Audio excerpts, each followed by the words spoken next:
Good afternoon, Scottie. Thank you for joining us. Before we open it up for questions, is there anything you'd like to say to start? Yeah. First of all, my sympathies go out to the family, Mr. Mills. I can't imagine what they're going through this morning. One day he's heading to the golf course to watch a tournament, and a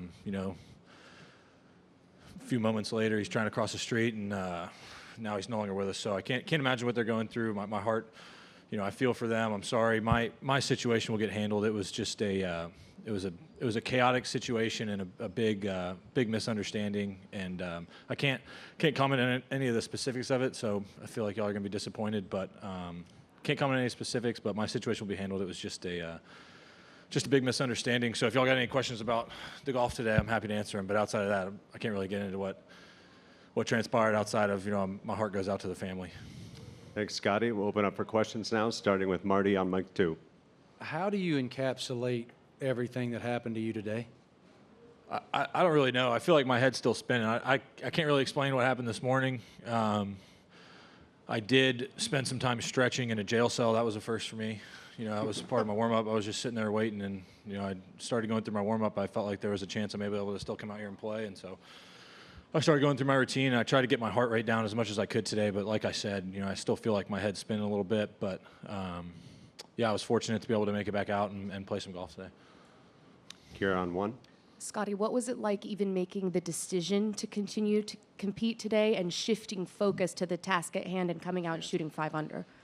Yeah, well, like I said, it was just a huge misunderstanding this morning that'll get resolved, I think, fairly quickly. And I came here for a golf tournament. I was driving in this morning trying to get to my warm-up time and get ready for the round of golf. I didn't really have an understanding of what had transpired this morning. And my main focus after getting arrested was wondering if I could be able to come back out here and play, and fortunately I was able to do that, and it was nice to put together a solid round today for sure.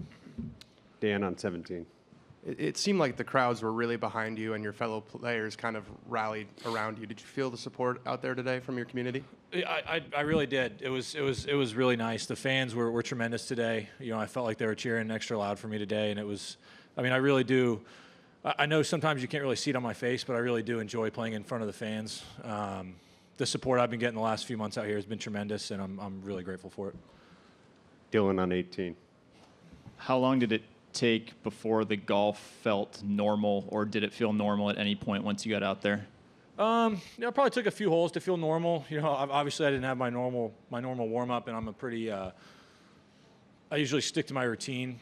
I'm a big routine guy, especially when it comes to my preparation. But it took a few holes to settle in, and it was kind of nice just to be out there inside the ropes competing. It's one of my favorite things in the world to do, and so I was fortunate to be able to come out here and do it again today.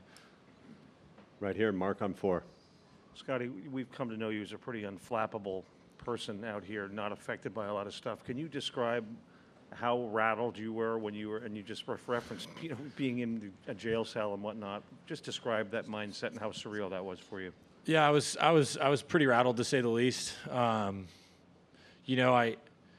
officer that took me to the jail was very kind. He was great. We had a nice chat in the car that kind of helped calm me down. And I was sitting there waiting to kind of go in. I asked him, I was like, "Hey, excuse me, can you just come hang out with me for a few minutes so I can calm down?" And I was never angry. I was just in shock, and I think my body was I was shaking the whole time. I was shaking for like an hour. It was definitely a new feeling for me. And he came out and we had a nice chat. And then the officers inside the jail were tremendous. A couple of them made some jokes, I think, when they figured out, who I was and what happened and, how I ended up there. They this one older officer looked at me as I was doing like my fingerprints or whatever, and he looks at me, he goes, "So do you want the full experience today?" And I kind of looked at him, I was like, I don't know how to answer that. And he's like, "Come on, man, you want a sandwich?" And I was like, "Sure, I'll take a sandwich. I hadn't eaten breakfast yet."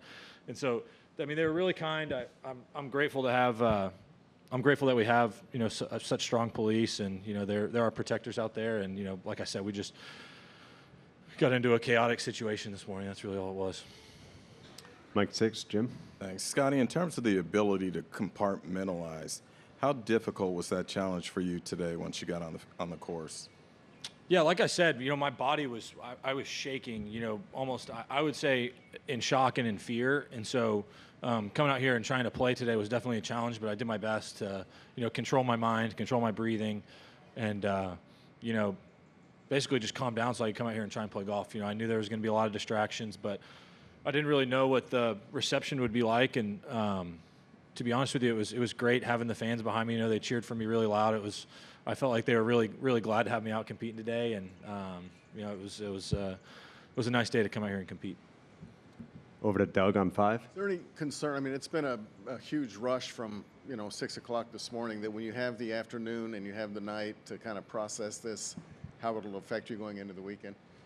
I'm going to go back to my normal routine now. I may go practice a touch this afternoon, depending on my energy levels after I eat, and then I'll probably go into the gym, go through my movements, and then see my trainer and go home and get some rest. So as far as the rest of the week goes, I'm going to do my best to kind of continue to calm down from this morning, continue to get my heart rate down, and get ready for a long weekend. I'm just curious, what was your level of concern that you wouldn't make it back out here today? What was going through your head? I mean, I didn't really know. I was just so confused at what was happening at the time that, I didn't know what time it was. I didn't know what was going on. But when I was sitting in like the holding cell or whatever, there was a TV there, and I could see myself on the TV on ESPN, and Get Up was on, and so in the corner it showed the time, and it said they were delayed, and I was kind of thinking about my tee time. I was like, well, maybe I could be able to get out. The officers downstairs had. They were discussing how long it was going to take me to get released. Obviously you have to go through all the due process and everything. And, I was able to kind of see a bit of the TV, and, then I laid down, and then I started to stretch a little bit once I got my heart rate down a little bit. Up to Mike 16. Scottie, did it ever cross your mind with you shaking and stuff that voluntarily not playing today and maybe going home, did that ever cross your mind? Not really, no. Did any members of your team tell you anything today to like calm you down, just kind of reset before you went out? Yeah, like I said, I was in shock, and so I was shaking, and it took me a little while, in the car on the way over here to kind of calm down. But my manager was in the car, and two gentlemen from the club were in the car with me, and yeah, we were able to talk, have a nice chat. They were. I'm not really going to get into the details of that either, but. I was able to have a nice chat there. I got here, gave my mom and dad a hug. My coach Randy was there, Blake was there. My whole team was there for me. In a moment where I really needed them, especially to, like I said, I was in such shock at what was happening that I think I didn't stop shaking for a while just because it was a chaotic situation, and my team I leaned on them pretty heavily this morning to kind of get me into the right frame of mind to where I could go out and play. Right back here to Mike 14. Scottie, with your ability to focus on the course, was it actually a relief that you had around to play? I think for sure it was nice to be able to get inside the ropes and do what I love to do. I love competing out here on tour. I love playing in major championships, and I've kept myself in the tournament now with a pretty chaotic day, and so I'm going to go from here and focus on getting some rest and recovery and getting ready for a grind the last 2 days, and we'll see how the leaderboard shakes out. But hopefully I won't be too far back going into tomorrow. Back to Marty at 2. Imagine the last thing you thought you'd be doing this morning was sitting in the back of a cop car cuffed. Within the shock and the fear and the confusion of that moment, what do you recall were some of the things that were spinning and racing through your mind? I was just really confused. I was doing my best to diffuse the situation, really, and. Yeah, I was just sitting there just trying to remain as calm as possible. Like I said, it was pretty chaotic with what had happened this morning. Once again, I can't imagine what the family's going through.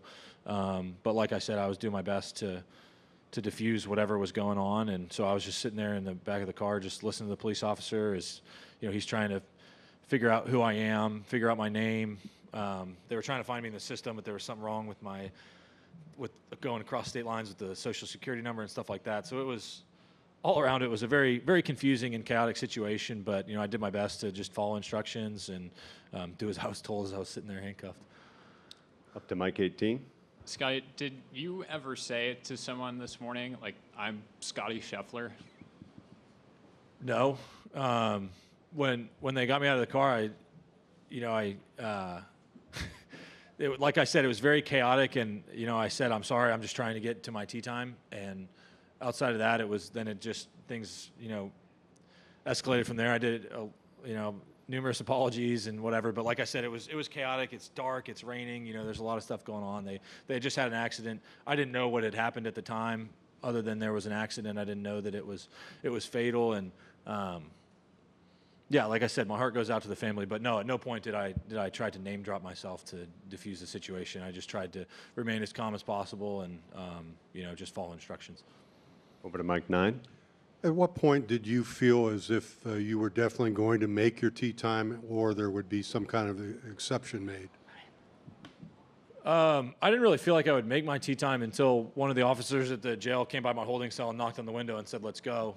And they said, "Get ready," and I motioned like this to start rolling out my mat. And so then I poked my head at the TV and I was like, "Oh, I might be able to get there. We'll see how bad the traffic is getting in and out." But like I said, I'm just sitting there. I don't really know what's going on. I don't really know what was going on out here. I didn't know how long the delay was.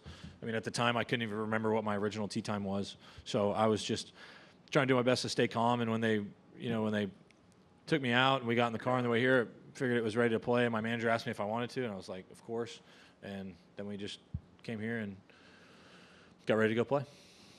Got time for one more. We'll go up to Mike 19. Scottie, just on the detail, how long were you actually in the cell for? And in the context of everything else, where among the sort of best rounds of your career would be a 66 after getting arrested? Yeah, I couldn't tell you how long I was in there.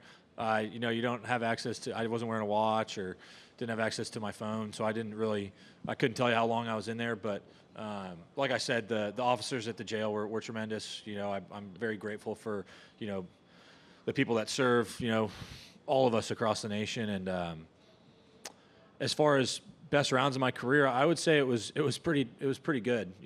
I definitely never imagined ever going to jail, and I definitely never imagined going to jail the morning before one of my tee times for sure. But yeah, like I said, I was grateful to be able to go out there and compete. And yeah, it was a nice round of golf. My heart goes out to the family. But outside of that, yeah, I'm glad to be out here competing, doing what I love. Thanks for your time, Scottie. Thank you.